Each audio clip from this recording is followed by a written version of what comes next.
This call is now being recorded. Olá, estamos aqui para mais uma aula de filosofia, hoje sobre a possibilidade do conhecimento e o ceticismo. Então, nessa aula de hoje, vamos entender um pouquinho essa possibilidade de conhecer, se é que existe essa possibilidade, e como fica essa questão do cético, né? O cético, a princípio, é alguém que duvida de tudo ou de quase tudo, principalmente dos órgãos do sentido, que é visão, audição, olfato, tato e paladar. Então, o cético, ele parte deste princípio. O objetivo dessa aula de hoje, então, sem sombra de dúvida, é demonstrar o ceticismo na história da filosofia e problematizar os conceitos filosóficos céticos. Então, na aula passada, nós vimos um pouco também sobre a possibilidade do conhecimento e vimos o criticismo, que é a crítica. Agora nós vamos ver o ceticismo. Bom, o cético, ele duvida e desconfia, basicamente de tudo, né? Não vamos falar de tudo, porque tudo é muito absurdo, mas seria de quase tudo. O cético duvida da razão, que a razão possa conhecer. Gente, se a razão, né, ter dúvidas sobre ela, então os órgãos do sentido, que é visão, audição, tato, olfato ou paladar, nem se fala. Dúvida total.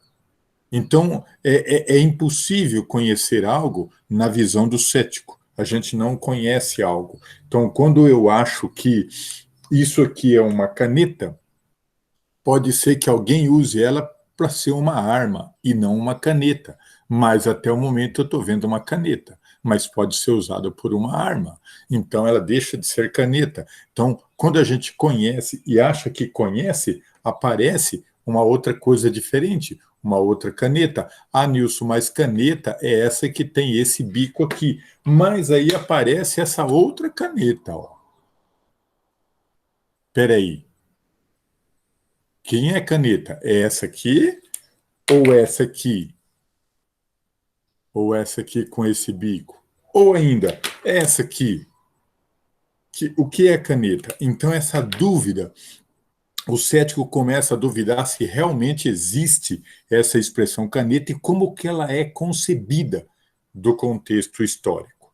E aqui já vai, nessa próxima tela, você já vai ver uma dúvida. Eu vou mostrar a tela e você imediatamente já começa a ver como funciona essa tela. Então, se o cético faz a dúvida de tudo e tem a dúvida de tudo, bom dia. Licença, professor Nilson, um pouquinho. Tudo bem? Estou sozinho, estou gravando. Vou gravar porque eu deixo no YouTube, tá? Não, tranquilo, você vai gravar um pouquinho eu aqui, Tá desculpa, bom. mas eu só entrei para te parabenizar pelo nosso dia, pelo teu dia, e que esse seja um dia de produtividade e de superação dos desafios, tá? Como todos os demais dias do ano, tá, querido? Muita Muito força para obrigado. você e muita coisa boa aí hoje, e que mais alunos entrem aí para também interromper hoje a sua aula, não só no sentido da gravação, mas no sentido também de aprendizagem e interatividade, tá bom? Um abraço. Outro, muito obrigado pelo reconhecimento, pelo carinho. Disponha, até. Até, tchau, tchau. Tchau. Então, o conhecimento cético é o cético na filosofia, ele deixa bastante clara essa situação. A entrada da professora aí é porque hoje é dia 15 de novembro, dia do professor, tá? Então, ela entrou aí para felicitações do dia do professor. Então, essa primeira tela que a gente tem aí vai demonstrar bem claramente como é que isso funciona, ok?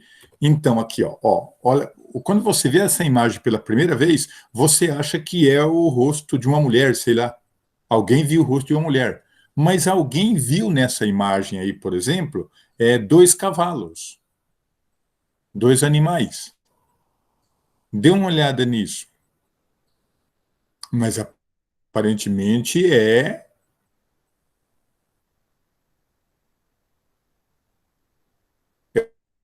cavalos. alguém numa paisagem, observa que tem mais de um rosto nesse quadro, e isso é muito interessante da gente olhar do ponto de vista dos sentidos, da dúvida que o cético coloca. O cético ele começa a duvidar realmente de todo esse processo, mas espera aí, um dos órgãos do sentido, como eu disse já no início, né, é a visão. Então a visão está me enganando aqui, porque eu vi no primeiro momento o rosto de uma moça, agora estou vendo os cavalos, ou vi os cavalos e agora estou vendo o rosto de uma moça. Então esse engano, a visão, a audição, o tato, o olfato, o paladar, pode nos enganar muito. E aí que o cético entra, aí que o cético trabalha. Sem sombra de dúvida. O cético é a desconfiança total. Então, tem o ceticismo radical, aquele que não é possível conhecer. Porque tem o ceticismo moderado e tem o ceticismo radical. O radical é aquele que diz que não é possível conhecer nada mesmo. Tá? E tem o ceticismo ponderado, que é aquele intermediário. Ele diz que pode, de repente, pode, o ser humano não pode conhecer, tal, dá uma modelada aí. O radical diz que não, mas o outro sim. Então, essa imagem que a gente está vendo aí, ela mostra os limites da realidade. Então, se você começar a olhar para essa imagem, você vai ver que tem movimento, você vai ver que é uma imagem que ela tem situações, ela tem movimentação dentro dela, é só você fixar nela que ela vai começar a movimentar.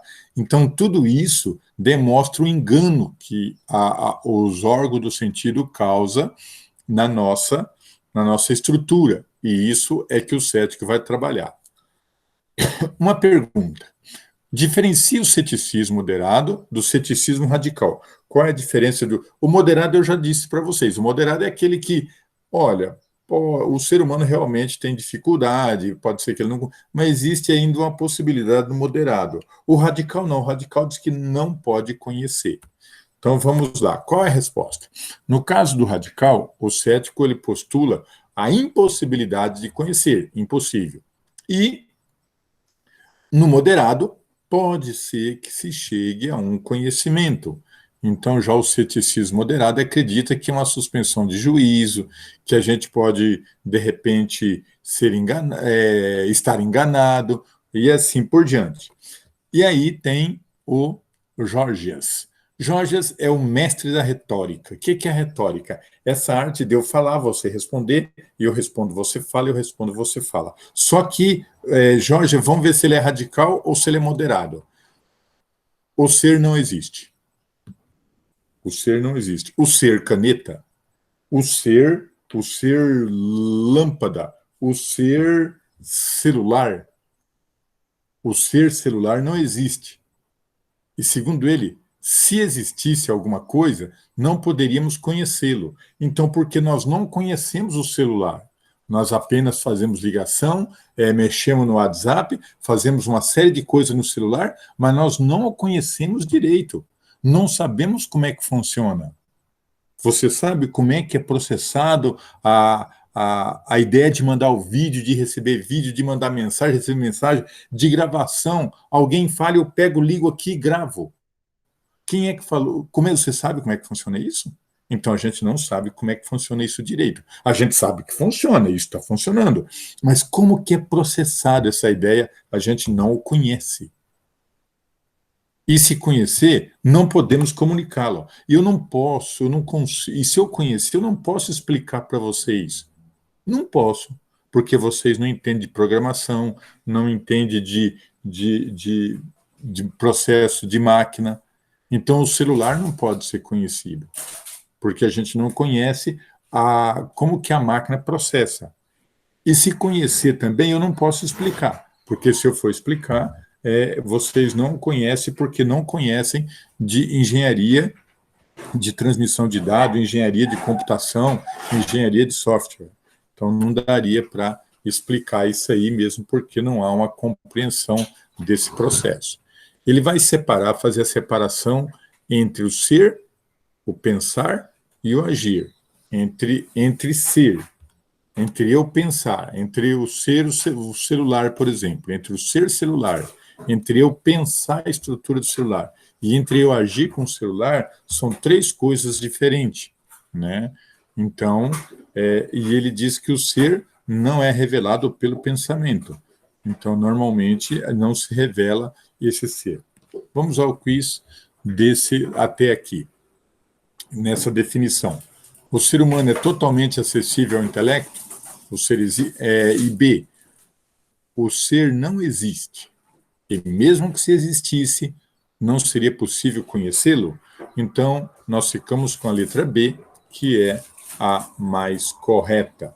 Ainda sobre outro autor, né, Piro, vai dizer a grande diferença entre as questões do ceticismo, o contato com outras culturas, como que ficaria, e ele reporta muito a Alexandre Magno, né, que é esse guerreiro, esse conquistador romano, que vai entrar em contato com várias culturas e vai mudar os seus conceitos, vai mudar suas referências de homem, de cidadão, de organização social, política e econômica.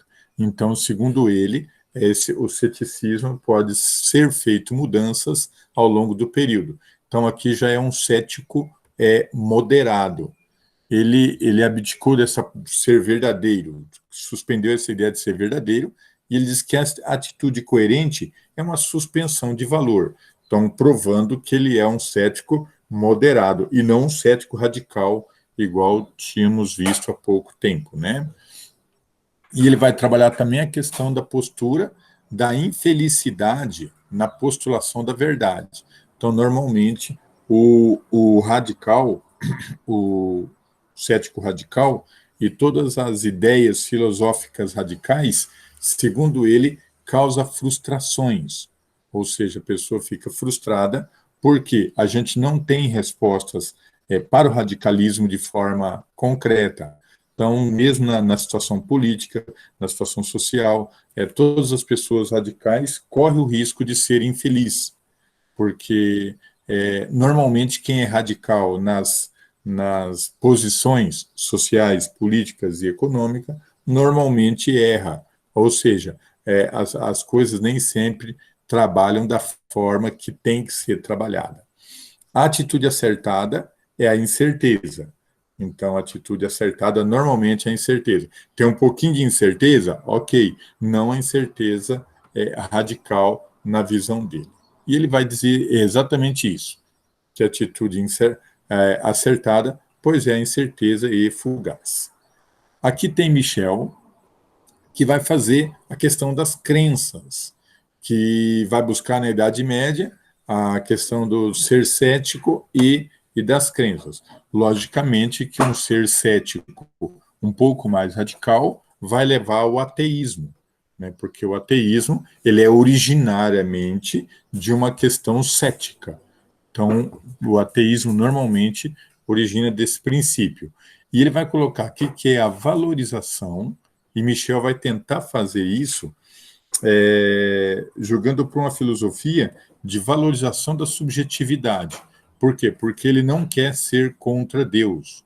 Ele quer ainda, dentro do cético, ter a presença de um ser transcendente, de um ser divino, dos anjos, santos, o amor, o ódio, a angústia, a tristeza. Ele quer valorizar esses sentimentos humanos, tanto sentimentos humanos quanto sentimentos religiosos e divinos. Por isso que ele vai trabalhar, Michel vai trabalhar a valorização da subjetividade, que é a referência pelo divino, ao invés de uma certeza absoluta que Deus não existe. Ele vai trabalhar exatamente ao contrário. Cada qual consiste no bárbaro que está dentro de si, que é a sua terra. Então ele vai falar aqui das conquistas que há dentro do cético. Descreva o cético a partir da verdade. Um cético é verdade. Como ficaria o conceito? Ficaria da seguinte forma: o cético é uma corrente filosófica que postula a suspensão de valor ou a inexistência da verdade. Então, seria mais ou menos essa resposta que daríamos para aquela pergunta anterior. Nós vimos na aula de hoje o conceito de ceticismo na filosofia, vimos também alguns filósofos céticos, tem outros, lógico, e as diferentes formas de ceticismo, ok? Então, esse ser cético é aquele ser que ele vai duvidar, basicamente, voltando ao início da aula, dos 5 sentidos: visão, audição, tato, olfato, paladar. Normalmente ele vai duvidar desses órgãos, porque esses órgãos do sentido normalmente nos engana, nos deixa. Então, de repente, eu vejo uma coisa, vou verificar mais profundamente e vejo que não é isso. De repente, tenho certos sentimentos, ao longo do período muda esses sentimentos. A minha visão vê coisas, igual nós vimos naquela tela anterior, que essas coisas não correspondem com a realidade. Então, essas questões céticas normalmente trabalham com órgãos do sentido, ok? Obrigado por assistir essa aula e até uma próxima.